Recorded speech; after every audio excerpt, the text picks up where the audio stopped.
Namo Bhagavate Vasudevaya. Hare Krishna, dear devotees, welcome to our ISKCON Guru Official YouTube channel. Today I am going to discuss 7th chapter of Srimad Bhagavatam 8th canto, in which there is description of how Lord Shiva saved the universe. I described in this chapter that in 7th chapter, the Supreme Personality of Godhead, appearing in his incarnation as a tortoise, and dove deep into the ocean of milk to carry Mandar mountain on his back, 1 lakh yojan. And at first the churning of the ocean produced Kalaputa poison, called Hara Hara Visa or Hara Hara poison. Everyone feared this poison, but Lord Shiva satisfied them by drinking it. This is the power of Ishwaras, or controlling authorities, described in 10th canto. And 1 to 17, the 17th verse describes Lord's multi-role. You see, so many incarnations of the Lord took place in this incident, with the understanding that when the nectar was generated from the churning, they would share it equally. The demigods and the demons brought Vasuki to be used as the rope for the churning rod.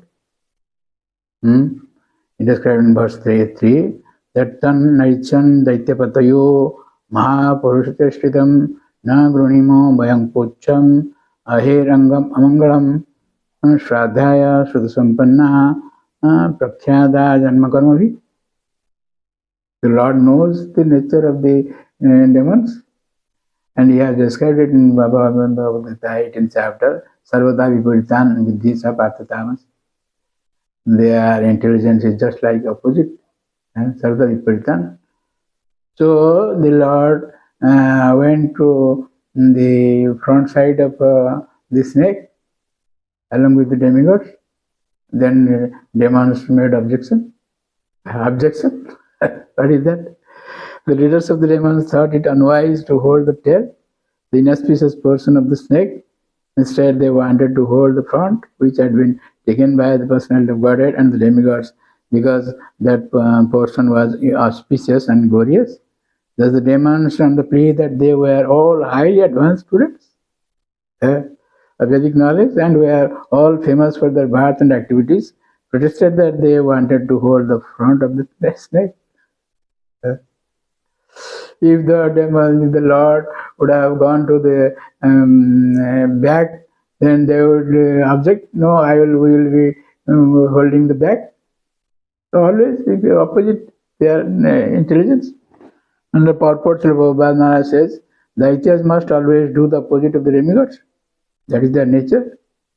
If the demigods were going to drink poison, the demons should reserve. Why should we not share the poison and die gloriously by drinking it? Such is the intelligence of the demons.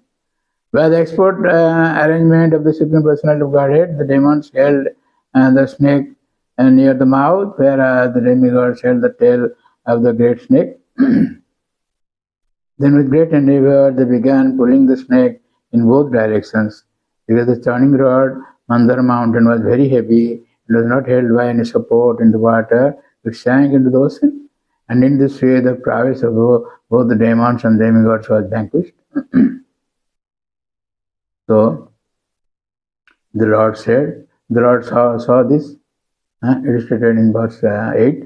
Vilokya Vignesha Vidhing Dadiswara Duranda Virjya Vidata Visandhi Krutva Vapu Kachapam Adbhutam Hat Pravishya Toyam Girim Mujahara. Seeing the situation that had been created by the will of the Supreme, the unlimitedly powerful Lord, whose determination is infallible, took the wonderful shape of a tortoise, entered the water, and lifted the great Mandar mountain.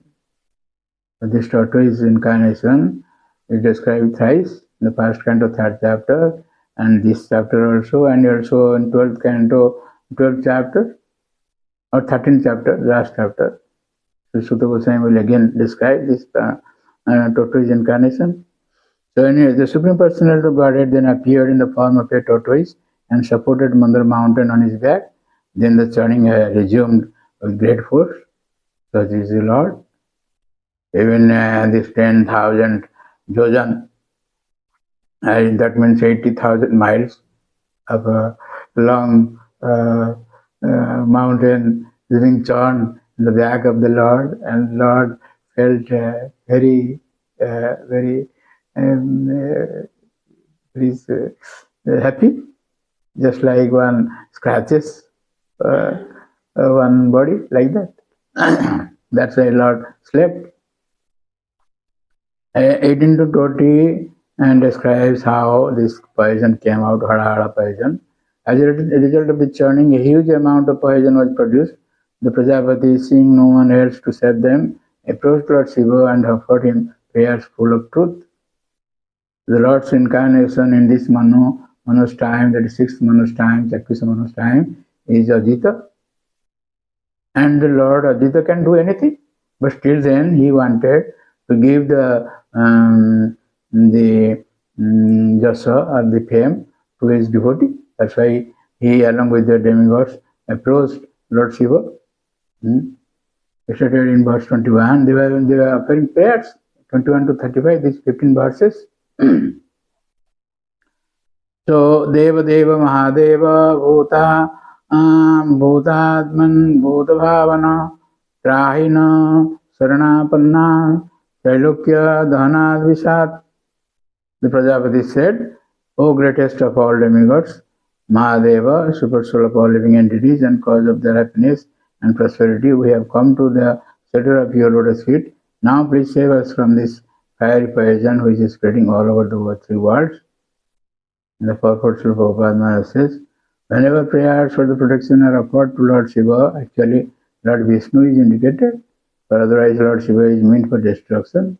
Lord Shiva is one of the Iswaras, or the controllers known as Shaktavesh avatars. Therefore, he can be addressed as having the qualities of Lord Vishnu. So, in 36 to 40, these 5 verses describe Lord Shiva and takes the permission of Bhavani. Lord Shiva is called Ashutosa because he is very pleased if one is devotee. If one is a devotee, therefore he easily agreed to drink all the poison generated by the churning. The goddess Durga Bhavani, the wife of Lord Shiva, was not at all disturbed when Lord Shiva agreed to drink the poison, for she knew the Lord Shiva's prowess. Into 40 to 47, 8 verses describe glories of Lord Shiva. Indeed, she expressed her pleasure at this agreement, that is Durga. Then Lord Shiva gathered the devastating poison which was everywhere, took it in his hand and drank it. That is his potency. This poison was spreading throughout the universe, but he could keep it in his palm. So much potency he is having. So in Lord 40, Shiva says, Punsa Krupayato Bhadre Sarvatma Priyate Hari Pite Haro Bhagavati Priyeham Satarachara Tasmad Idam Garam Bhunje Prajanam Swastirastume. Mind a gentle wife Bhavani, when one performs benevolent activities for others, the Supreme Personality of Godhead Hari is very pleased. And when the Lord is pleased, I am also pleased, along with all other living creatures. Therefore, let me drink this poison, for all the living entities may thus become happy because of me. So after he drank the poison, his neck became bruised, Nilakantha, that is, and his neck became blue, Nilakantha. Previously, he was as gold, as white as Karpura, camphor. Karpura Gauram Karunavadaram, like that. There is a poem. So, Sukadeva Goswami glorifies Lord Shiva in this verse 44. He says, Tapyanti lokatapena sadhava prayasudana paramaradhanam tadhi purusasya kiratmana. This is the highest worship. They said that great personalities almost always accept voluntary suffering because of the suffering of people in general. This is considered the highest method of worshipping the Supreme Personality of Godhead, which is present in everyone's heart. So in the purport, Srila Prabhupada says, here is an explanation of those of how those engaged in activities for the welfare of others are very quickly recognized by the Supreme Personality of Godhead. Prabhupada Maharaj quotes the verse from Bhagavad Gita. Those who spread this Krishna consciousness throughout the devotee with the devotees, no one is more dearer to him than to the Lord than him. Nachatasmat manusya question me prabhupatama. A small quantity of the poison dropped from his hands to the ground, and it is because of this poison that there are poisonous snakes, scorpions, toxic plants, and other poisonous things in this world. In this way, this chapter 7 ends. So, the next chapter describes how churning, what else were produced from this churning of milk ocean. So, thank you very much for listening to this lecture, and please don't forget to subscribe, share, and like our channel, and get the blessings of the Lord. Hare Krishna. Hare Krishna, Krishna Krishna, Hare